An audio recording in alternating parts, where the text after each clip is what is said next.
Hi, I'm Telly Mahoney, and you're listening to The Good Room. Today we're thinking about the Good Indigenous Room with Anjelica Gallegos and Nitish Suvarna. So, Anjelica and Nitish, can you both please share your background as it relates to Indigenous design and Indigenous design principles? I'm Nitish Suvarna. At heart, I'm an architect with Page. I grew up in India and I had the pleasure of working with a number of tribes and federal authorities that have worked with tribes over the last 12 years with a prior firm. And that's where most of my experience with Indigenous design and Indigenous communities come from. So my name's Angelica Gallegos. I'm from the Santa Ana Pueblo and Hickory Apache Nation. I'm an architectural designer at Page Sutherland Page and also co-founder and director of the Indigenous Society of Architecture, Planning, and Design. And my interest is in systematic programming that elevates Indigenous history, practices, and knowledge while advancing connection building and reciprocity in the broader architecture field. My research and built work focuses on indigeneity in architecture, including site memory, policy, and architecture intersections like the federal Indian boarding school system and sustainable design principle application. And Angelica, you mentioned research. Are you able to share more about your and the Page Foundation research related to Indigenous design? I'm happy to announce that Page Foundation has funded a new research initiative that I will be leading called Page's Indigenous Land Acknowledgement Tool, or pilot. This initiative is a collaboration realized with partners playing a vital role in its success, such as the Indigenous Society of Architecture, Planning, and Design, Plan Collaborative, and other entities. The Page Foundation is a nonprofit organization that encourages innovative research related to the field of architecture and engineering. The foundation works toward creating a more ethical, equitable, and responsible built environment by confronting myriad socio-cultural and ecological problematics within and in the periphery of the field. Pilot presents an innovative approach to integrating Indigenous knowledge into architectural design and sustainability practices. It will enhance the recognition and application of Indigenous historic and contemporary insights into modern architecture by bringing authentic and important tribal land information into the beginning stages of site research and the design process to inform and enable site-specific materials. Pilot aims to provide authentic, site-specific, and culturally sensitive acknowledgments that benefit multiple communities. Its intent is to not only respect historical context, but also to contribute to the sustainability credentials of building projects by generating design elements informed by Indigenous, ecological, and architectural data. Thank you. I'm so glad that the Page Foundation is putting resources behind this effort, and I look forward to seeing how the project evolves. On a related note, you touched on acknowledging the history of a place. What is an architect, designer, or planner's role in acknowledging the history of a place? So, as designers, we do have the best intentions for our clients and want to create beautiful spaces and places. I think a foundational way to start this would be to understand the historical context of the site in the US and other countries to create more informed spaces. And that would entail us asking more questions like whose tribal territory is this site a part of? Where are these nations today? What did architecture look like a number of years ago and how did it interact with the landscape? This research is important for awareness and can also be a source of insight to make the project belong to a specific site. I'd like to add a little bit to that too, in terms of actually when we develop projects in tribal land. As architects, we try to come as informed as possible to a project, but many times we're relying on the lived experience of the indigenous people in those areas. And a lot of these experiences come out through the process of design as we start doing projects. It's a push and pull of, hey, we had this real project going on, and how do we give importance to that indigenous context as we develop a project? And I feel the success of a project kind of really depends on how well you get that information and how you implement it. in design. Yeah, and it sounds like as you were talking that community engagement is a really important component of this process. What does the community engagement look like when you're designing for an Indigenous community? Many times when we start off a project, I'm going to be in terms of reality. What happens is that BIA, the Bureau of Indian Affairs, or Indian Health Services, or one of these entities provide funding to start off a project. And so when we start off a project, it's about the base nature of, hey, how many square foot do you need? What kind of a project it is? What is the program of this? As you try to develop that program, you want to set the stage for this is also part of culture. This is also part of community. How do we get the users and the rich culture showcase in that project of design development, right? And I think that's where, as architects, it's really important to empower the community user, the tribal elder, everybody who has a seat on the table from the tribal side needs to feel empowered to give their opinion of what that project needs to look like in a true tribal sense, indigenous sense. How do you portray that project that makes it feel like it belongs to them and not some big firm out of New York or something like that?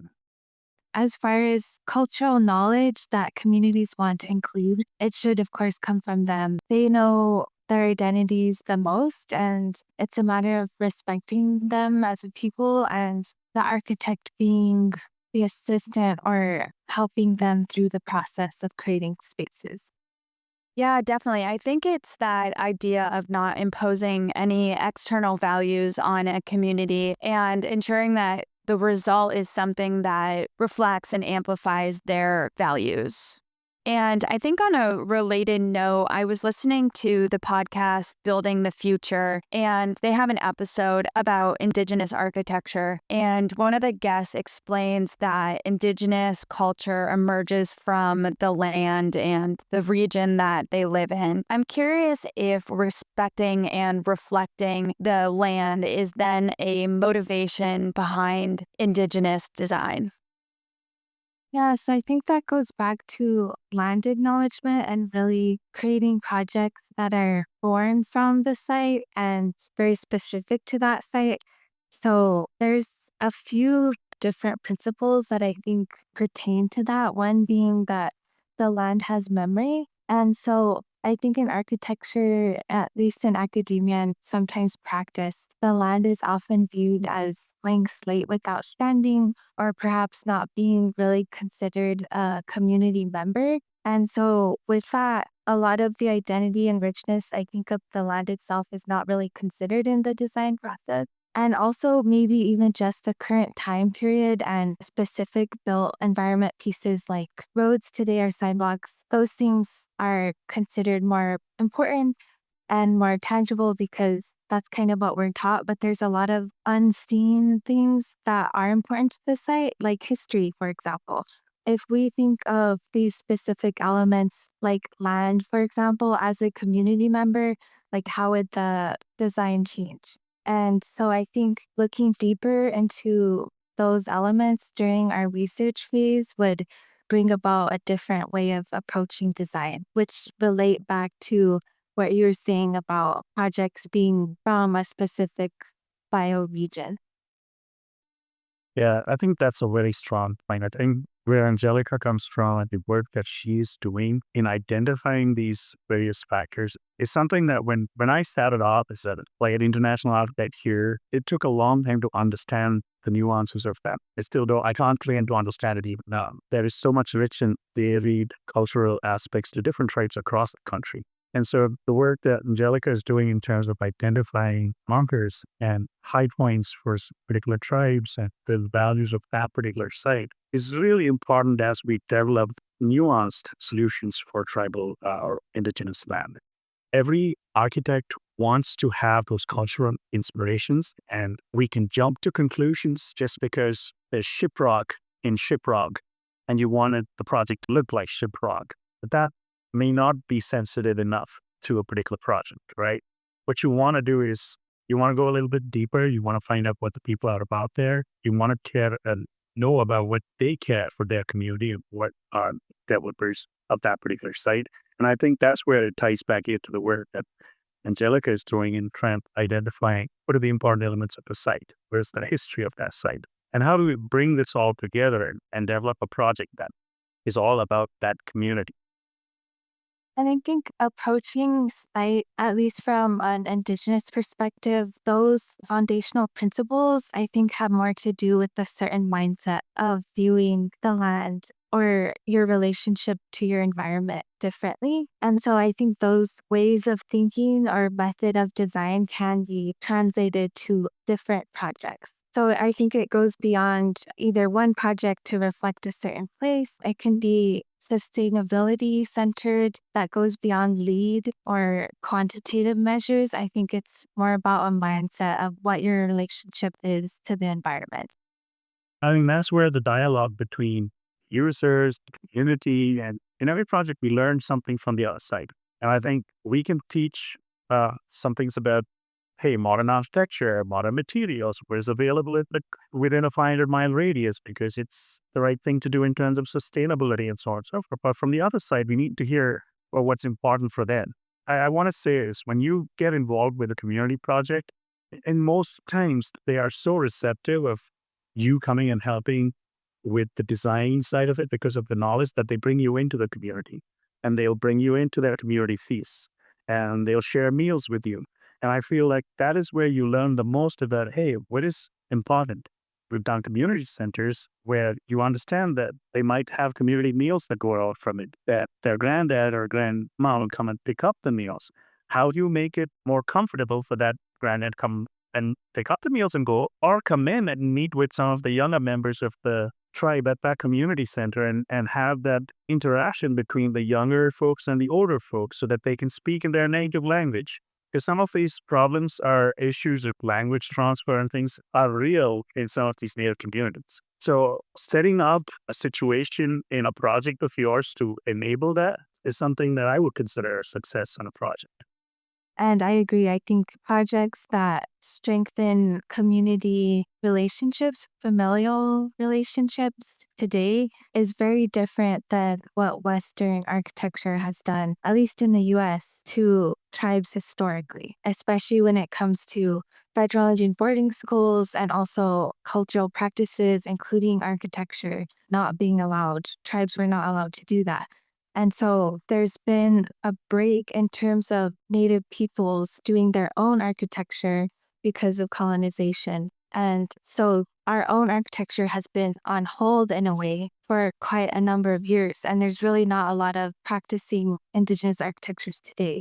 Even though it's growing, I think that's another thing to consider in terms of the importance of these Indigenous projects, and hopefully there will be more interest in architecture planning and design in the future at architecture instead of it being utilized to kind of break these patterns or relationships that you talked about earlier, Nitish. And I won't go into all the details, but at least with federal Indian boarding schools, like housing was very much utilized as a tool to separate the family, separate the children from their family, and also separate children from the land. And so that was their first interaction with Western architecture, which is very dramatic.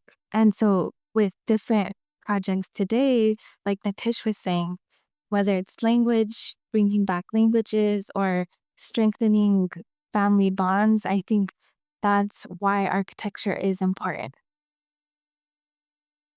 Yeah, I need to acknowledge the fact that it was a different time, but they're acknowledging what happened is part of the education that leads you to how do we solve it now. I think if we don't acknowledge it, we don't educate ourselves. And there is a there are some sites that are working through their acknowledgement of what happened in the boarding schools.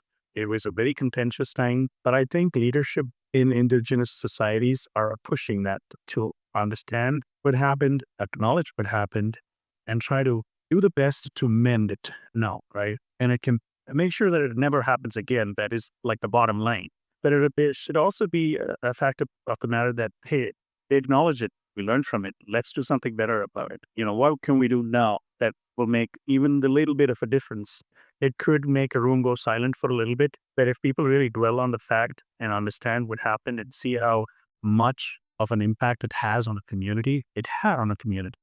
we all need to be cognizant when we talk dollars and, hey, federal funding's going here. There needs to be a flip side to that conversation. We really needed to talk about why has it come down to this? Why do we have to redo a boarding school after 100 years? What are the tragedies that happen at that point in time? Can we do something about it now to change that notion and to do the best we can at this point? Recognizing those histories, it's not just for the sake of the communities that were affected. I think it has to do with broadly today. I think we're in a period of reflection and reflecting on historic acts, but also it's a way of processing through that and moving on. Maybe not moving on, but really healing from that, I think is the goal. I think it harkens back to the point that you were both talking about at the beginning of this conversation when we were thinking about community engagement, but the piece that the architecture should be an enabler. This historical context really shines a light on why it's so incredibly important to not impose any values, because there is this history of injustice previously that makes somebody be maybe hesitant towards an architecture firm coming in because they might fear that they will impose those values. Recently, there's been, at least within the last 4 years, and since COVID, there's been more of an interest in Indigenous architecture. And I think that's beyond just the US. I think that's an international interest. And it has to do with historical technology and different spatial practices that those communities have done. So there's kind of a resurgence of value of going back and valuing what these people who have known their environments for generations, what they've done before. And so I think you can see that in the US the last few years with different projects growing, like the National Park Service letting more tribal peoples maintain parks and having access to those natural areas for their own cultural use. And for example, with California fires rising, there's more knowledge in terms of management of forests and in terms of lowering the amount of fires you get. That type of knowledge that has, I think, historically been overlooked. Now you can mostly see it in the US in terms of land management, but I also think that that applies to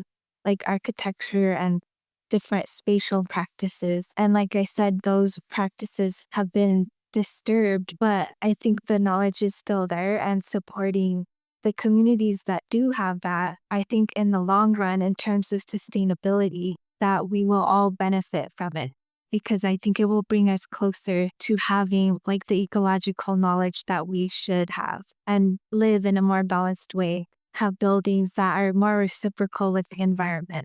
Totally agree with you. And I think you brought up a good point about looking internationally, globally about this. We are dealing with phenomena like global warming and other aspects of this huge industrial push that we've seen.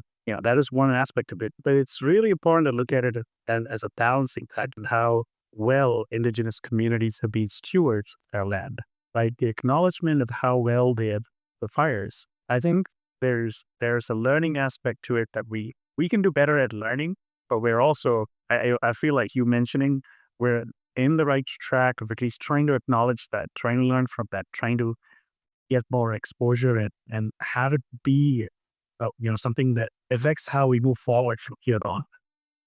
Yeah, Angelica, I think that your note on the historical knowledge and how that might relate to architecture and spatial practices is an important one. And I'm reminded of the blog that we collaborated on about almost a year and a half ago now, titled How Indigenous Knowledge Empowers the Architecture Industry. And I think you elaborated on some more specifics related to this topic and how the architecture industry can learn from that historical knowledge. So I'll be sure to link that blog below for anybody who's interested in reading about it. And also, while we're on the topic of education, could you tell me more about what you're doing at the Indigenous Society of Architecture, Planning, and Design? Could you tell me more about what that society's mission is and how could somebody join if they're interested in learning more?